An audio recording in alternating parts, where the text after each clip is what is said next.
Le financement de l'agriculture comporte trois volets. Le financement des infrastructures lourdes qui est du ressort de la puissance publique, le financement de l'exploitation agricole qui est l'affaire du crédit agricole et le financement des services agricoles qui permet de fournir des services de recherche, de conseil, de formation aux producteurs et à leur organisation professionnelle. La question du financement des services agricoles demeure le nœud. Le crédit doit être structuré, le crédit doit être organisé, il y a des problèmes de taux d'intérêt, il y a des problèmes de garantie, etc.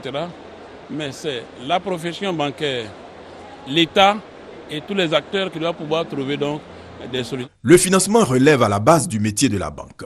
Un exercice plus aisé pour le banquier dans le cadre du négoce où il a affaire à des opérateurs mieux structurés et plus solides. Les banques estiment que l'agriculture est le secteur pourvoyeur de devises. Or, les paysans sont nombreux à évoluer hors secteur bancaire. Pour ce qui concerne que la campagne café-cacao, en 2013, il y a eu environ 1900 milliards qui ont été distribués. Il n'y a pas, après distribution, plus de 5% qui reviennent dans le circuit formel.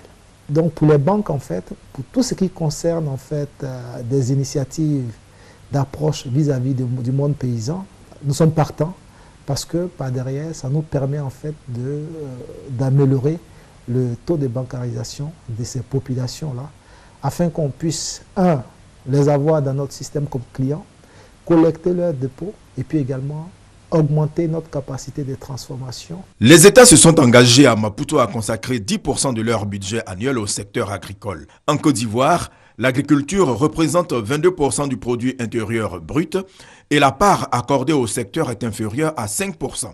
En dehors du secteur de l'EVA, la banque est presque absente en amont. Nous avons négocié avec les partenaires techniques et financiers pour mettre en place des mécanismes transitoires qui leur permettent de pouvoir avoir des financements, mais avec un mode de reconstitution des intrants qui leur sont donnés. De façon durable, c'est d'avoir un fonds qui va permettre de financer directement les petites exploitations.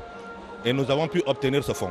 L'État ivoirien a ouvert la voie depuis 1960 en opérant le choix de faire de l'agriculture sa priorité. La gestion des sociétés agricoles a certes été décriée, mais la vision était bonne et les leviers demeurent. Il faut simplement améliorer l'environnement. Dans tous les pays, c'est l'État qui ouvre la voie. C'est l'État qui crée le cadre. Et dès lors que des solutions seront apportées en fait, à l'adressage de ce point, il n'y a pas de raison que les banques ne prennent pas d'initiative en fait, pour accompagner ces structures-là. Elles le font déjà, mais de façon très marginale dans le secteur de l'EVA. Le Maroc est un exemple de réussite. Ce pays consacre déjà 15% de son budget à son agriculture. L'État doit être présent, l'État doit aider les petits agriculteurs et faire de manière à ce que les filières et les marchés soient organisés. L'État doit jouer un rôle de facilitateur en mettant la banque au cœur du processus. Entre autres mesures, la sécurisation du foncier rural, l'immatriculation des acteurs, une fiabilisation de la forme juridique des coopératives. La dernière loi sur les sociétés coopératives constitue un pas significatif.